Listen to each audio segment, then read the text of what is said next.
पहले बच्चों आज हम बात करेंगे कक्षा 10 की गणित की एक्सरसाइज 6.3 यानी ट्रायंगल चैप्टर्स में। इससे पहले हम लोगों ने यानी प्रीवियस वीडियो में हमने पढ़ा था 3 थ्योरम्स जो इस चैप्टर से रिलेटेड थे। अब वही चीज़ें हैं कि हम यहाँ पर पढ़ते हैं कौन कौन से एक्सरसाइज में यानी क्वेश्चंस जो हैं वो क्या क्या इंपॉर्टेंट्स हैं। जैसा कि यहाँ पहला क्वेश्चन दिया गया है कि बताइए कि आकृति 6.34 में दिए गए त्रिभुजों के युग्म में से कौन कौन से युग्म समरूप है। उस समरूपता कसौटी को लिखिए जिसका प्रयोग आपने उत्तर देने में किया है, साथ ही समरूप त्रिभुजों को सांकेतिक रूप में व्यक्त कीजिए। तो यहाँ पर देखें एक आपका त्रिभुज बना हुआ है जिसका नाम ABC है, यानी कि ABC, और दूसरा बना हुआ है PQR।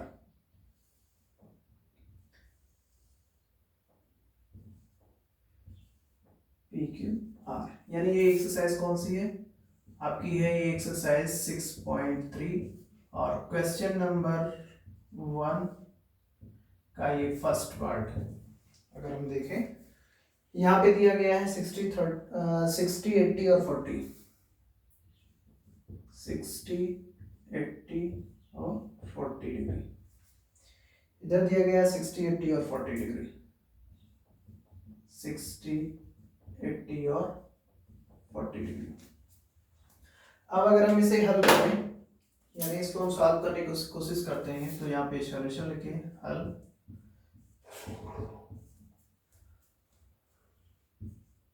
एंगल ए बराबर, यानी ऐसे ना लिखें, लिखें त्रिभुज ABC व त्रिभुज PQR में, यानी अगर हम इतने की बात करें तो angle A is equal to होगा एंगल P और इसकी वैल्यू दी गई है आपकी 60। ऐसे angle B is equal to होगा एंगल Q और इसकी वैल्यू दी गई है 80 डिग्री। एंगल C बराबर होगा एंगल R और इसकी वैल्यू दी गई है आपकी 40 डिग्री। यहां से देखें तो पहले वाले त्रिभुज कि जो संगत कोण है यानी A का संगत P बनेगा तो वो आपस में बराबर है, B का संगत Q बनेगा वो भी आपस में बराबर है, और C का संगत R बनेगा ये भी आपस में बराबर है। यानी कि हम कह सकते हैं कि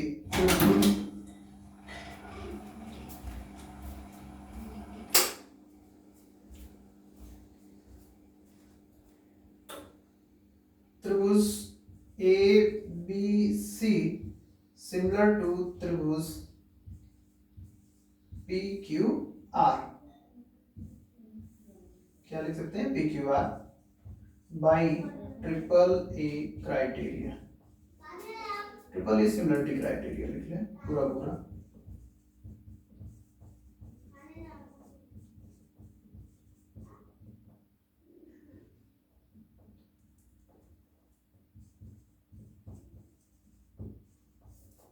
क्लियर? ऐसे अगर मान लेते हैं इसी का हम दूसरा भाग देखें तो वहां भी कुछ ऐसे मिल रहा है, बस वहां एंगल ना मिलकर के बल्कि साइड मिल रही है। दूसरे वाले भाग में अगर हम मान लाए तो इसी के यानी फर्स्ट के सेकंड पार्ट की हम बात कर रहे होंगे, ये आप लोगों का फर्स्ट क्लियर ही हो गया होगा। और यहाँ भी ABC और PQR ही है एंगल, बस वहां पे साइड दी गई है।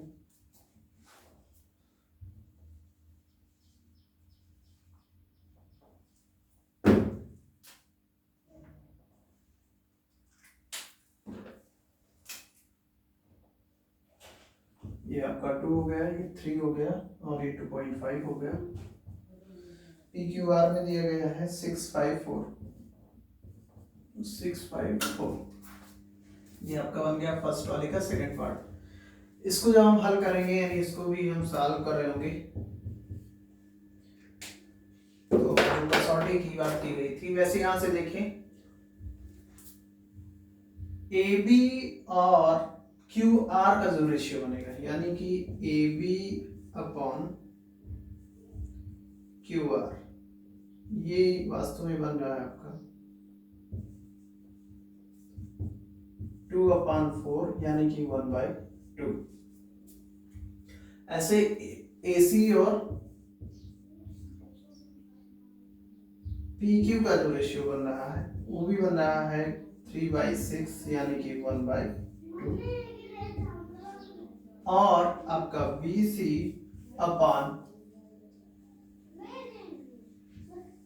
पी आर जो बन रहा है वो भी आपका बनेगा यानी कि 2.5/5, यानी कट करके ये भी आएगा 1/2। तो यहां से देखें, यानी कि A B upon Q R is equal to A C upon P Q is equal to B C upon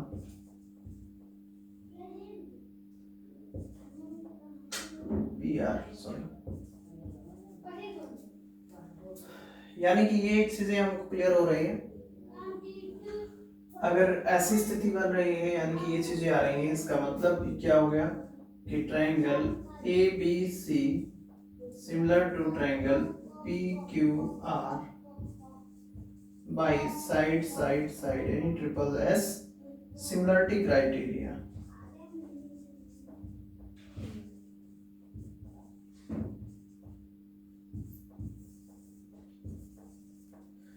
ये बात यहां तक की क्लियर हो गई सबको? फिर हम अगले क्वेश्चन की तरफ बढ़ते हुए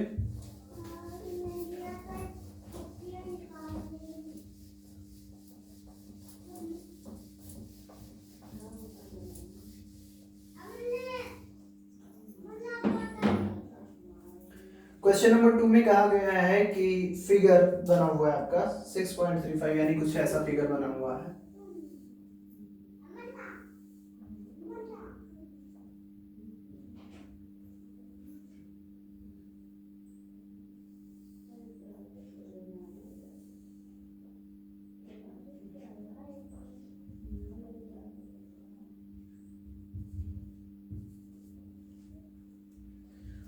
ये एंगल आपका दिया गया है 125 डिग्री, ये एंगल दिया गया है 70 डिग्री, और इसका नाम दिया गया है O, जहां पे इंटरसेक्शन पॉइंट। यहाँ पे सॉल्व करने की कोशिश करें सॉल्यूशन। तो यहाँ पे हम लोगों को जो गिवन है, गिवन ये है कि A B parallel C D, यानी ए बी जो है ये लाइन दी गई है, ये इसके पैरेलल है, साथ में AC एंड BD इंटरसेक्टेड हो, यानी कि सॉरी ये नहीं, सॉरी ये क्वेश्चन ये गलत मैंने लिख दिया है, ये अगले क्वेश्चन का था पार्ट था। यहां से देखें तो दिया गया त्रिभुज OCD ODC और OBA सिमिलर है। ODC similar to triangle OBA। अगर ऐसा है तो यानी कि यहां से हम देखें, अगर दो त्रिभुज आपस में समरूप होंगे तो उनके करस्पॉन्डिंग एंगल्स आपस में सेम होने चाहिए। ODC और OBA, यानी कि एंगल B बराबर एंगल D, एंगल C बराबर एंगल A, और एंगल COD बराबर जो बनेगा वो एंगल AOD होगा। इसे हम समीकरण 1 मान लें। क्यों होगा? क्योंकि अगर सिमिलर त्रिभुज है, यानी कि ये त्रिभुज और ये त्रिभुज सिमिलर यानी समरूप है, और अगर त्रिभुज समरूप है तो इनके संगत कोण जो होंगे वो आपस में बराबर होंगे। यहां से देखें, यानी कि एंगल ऐसे लिखें BOC plus angle COD is equal to 180 degree. इसे लिखेंगे रैखिक युग्म,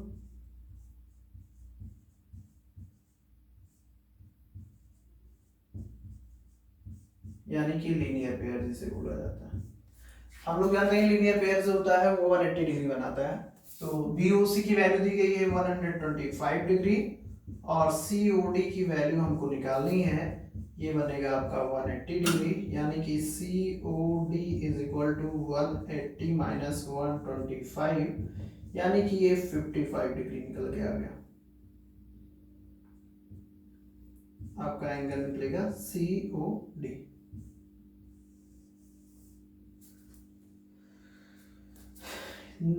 इसका मतलब हो गया कि एंगल AOB भी कितना डिग्री होगा, 55 डिग्री होगा, यानी कि हम समीकरण 1 से अगर देखें इस वाले पार्ट से, तो COD और AOB आपस में इक्वल था, तो COD हमारा 55 निकल के आया, मतलब AOB भी निकल के वही आएगा। उसके बाद में बात आती है एंगल B की। तो since angle B is equal to angle D, यानी कि ये भी कितना निकल के आ जाएगा, एंगल B भी 70 डिग्री निकल के आ जाएगा। कितना डिग्री बनेगा, 70 डिग्री बन जाएगा, क्योंकि एंगल D आपका 70 था, तो ये भी आपका 70 ही निकल के आएगा। और अगर दो एंगल आपस में बराबर है तो तीसरे ऑटोमेटिक बराबर हो जाएंगे, यानी कि तीसरा एंगल हम निकालने के बाद पहले थोड़ा सा इसको रफ कर लें।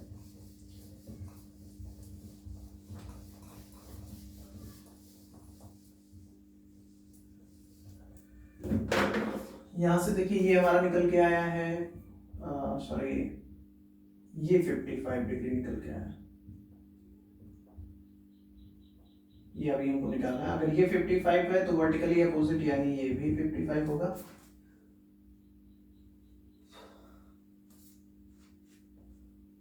ये आपका 70 था तो ये भी 70 हो चुका है, प्रूव कर चुके हैं ऑलरेडी। तो यानी कि ले लें त्रिभुज AOB में angle A plus angle B plus angle AOB is equal to 180 degree. इसे बोलेंगे एंगल सम प्रॉपर्टी, यानी त्रिभुज के तीनों कोणों का, यानी तीनों अंतः कोणों का योग जो होता है 180 डिग्री होता है, ये हम लोग जानते हैं। एंगल A हमको नहीं मालूम है, नहीं मालूम करना है। एंगल B हमारा 70 डिग्री ऑलरेडी निकल चुका है और AOB 55 डिग्री, यानी कि 7 5 12 125 हो जाएगा।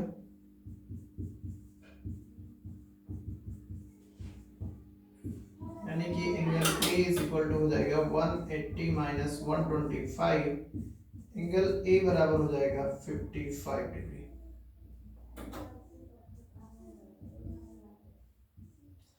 एंगल A अगर 55 डिग्री आपका हो जा रहा है तो एंगल C भी, सिंस एंगल C बराबर एंगल A यानी कि 55 डिग्री। और क्या प्रूव करने के लिए कहा गया, बस यानी DOC कहा गया था, DOC यानी ये 55 आपका निकल के आ गया, और DCO कहा गया था, DCO यानी कि ये भी निकल के आ गया आपका 55 डिग्री, और आपसे कहा गया था OAB यानी कि ये भी निकल के आ गया 55 डिग्री। मैंने फिलहाल सभी एंगल्स निकाल दिए। ऐसे क्वेश्चन नंबर 3 को देखने की कोशिश करें।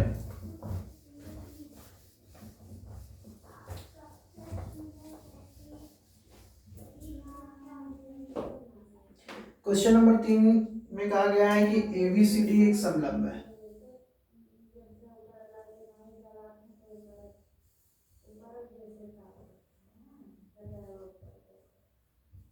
ABCD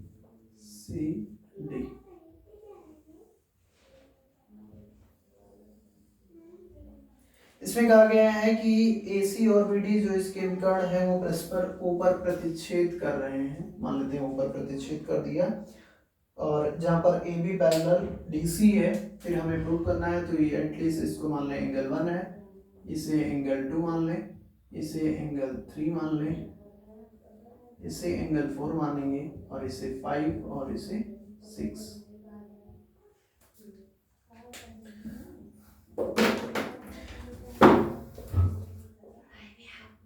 क्वेश्चन में कहा गया है AB पैरेलल DC के विकर्ण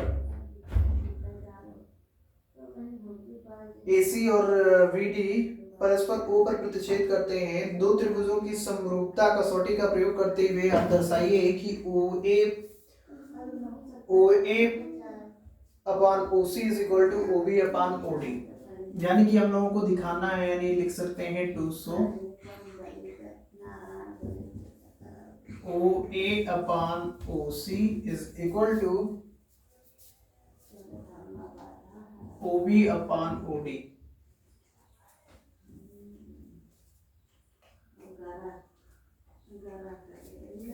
ओ बी अपॉन ओ डी,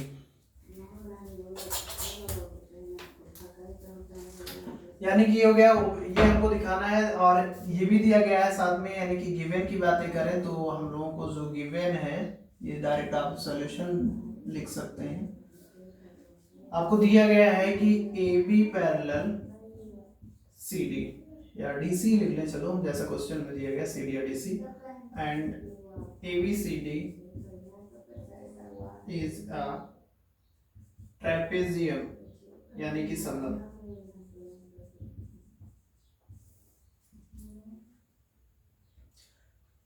अगर ए बी पैरेलल सी डी है तो यहां से देखें AC जो बनेगा ये ट्रांसवर्सल यानी एक तिर्यक रेखा बनेगी, ऐसे आपका BD जो बनेगा वो भी तिर्यक रेखा बनेगी। तो सिंस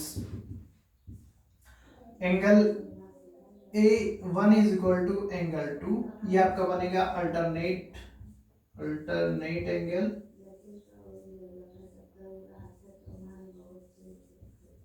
यानी कि एक अंतर कोण।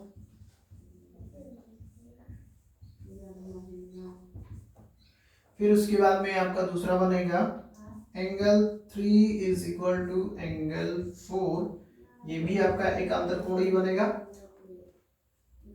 और angle 5 is equal to angle 6, ये बनेगा आपका वर्टिकली अपोजिट एंगल, यानी जिसे शीर्षाभिमुख कोण बोलेंगे।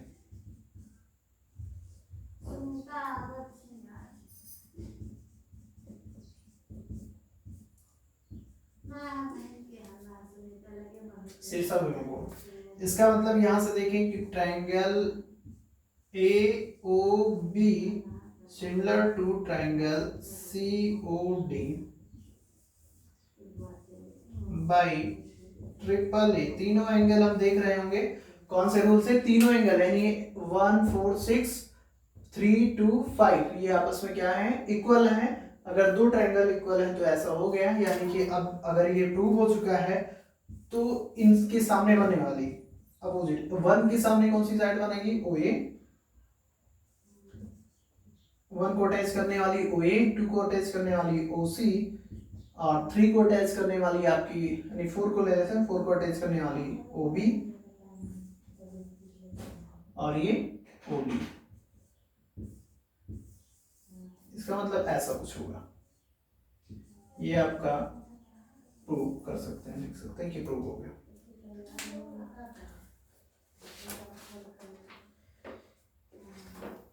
यानी कि और भी एक क्वेश्चन देख लेते हैं, अगला क्वेश्चन नंबर 4 की तरफ बढ़ते हुए।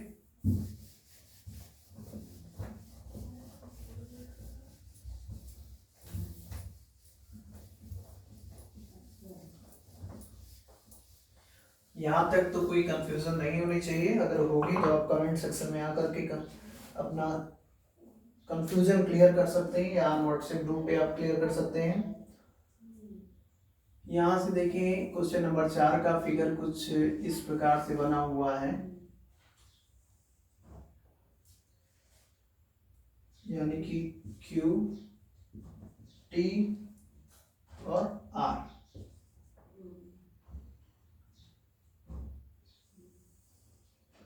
यहाँ पे S और P, फिर उसके बाद में आता है इन दोनों को जोड़ दिया गया है और यहाँ पे बन रहा है एंगल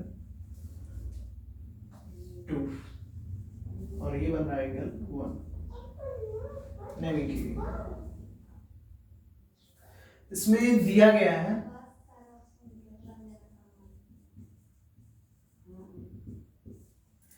इसमें कहा गया है कि QR upon QS is equal to QT upon QR तथा एंगल 1 बराबर एंगल 2 हो तो दर्शाइए कि PQS और ट्रायंगल TQR ये आपस में सिमिलर है। यानी Q R upon Q S दिया गया है, Q R upon Q S is equal to Q T upon P R, ये तथा एंगल 1 बराबर एंगल 2 ये दिया गया है, हम लोग को दिखाना है यानी कि टू सो दिखाना गया है triangle P Q R similar to triangle sorry P Q S है, पी क्यू आर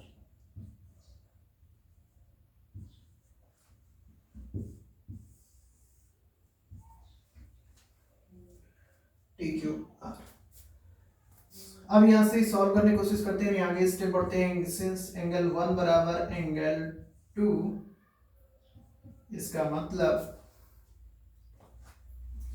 एंगल 1 के सामने बनने वाली साइड आपकी जो बनेगी, यानी ऐसे ना लिख करके बल्कि ऐसे लिखें, त्रिभुज पी क्यू आर में एंगल 1 बराबर एंगल 2, यानी कि एंगल 1 के सामने बनने वाली भुजा पी आर और एंगल 2 के सामने बनने वाली भुजा आपकी बनेगी पी क्यू। पी आर बराबर पी क्यू, क्यों? सिंस समान कोणों के सम्मुख वजन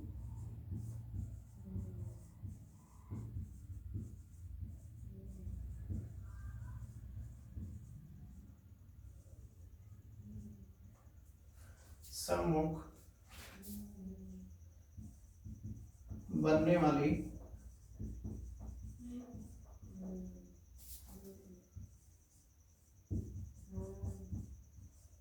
भुजाएं समान होती हैं।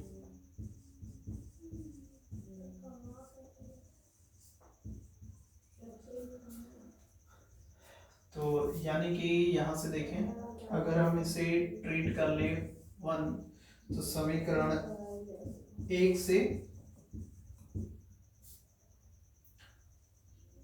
Q R upon Q S बराबर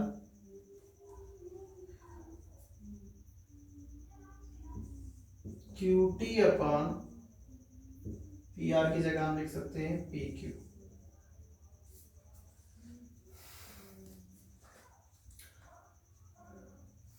सिंस एंगल 1 बराबर एंगल 1, समीकरण 1 से त्रिभुज हम लोग बोले P Q S and triangle T Q are में, फिर उसके बाद में यानी कि ये दिया गया है और ये आपका हो जाएगा कॉमन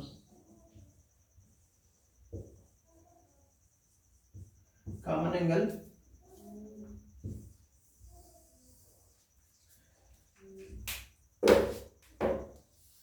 अगर ये कॉमन एंगल हो जाएगा तो इसके आगे हम लिख सकते हैं सिंस ट्राइंगल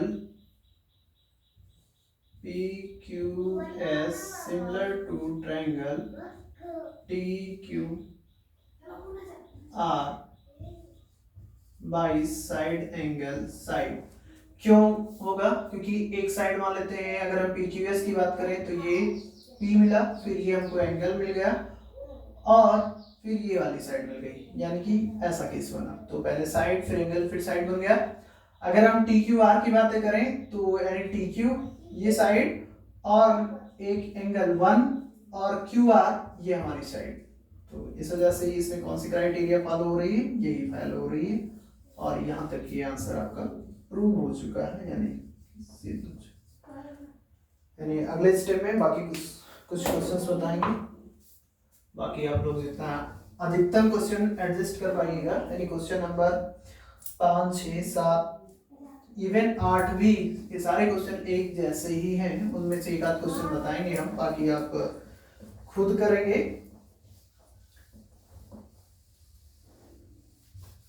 और तब तक के लिए धन्यवाद। आप अपने को खुद की देखभाल करते रहिए।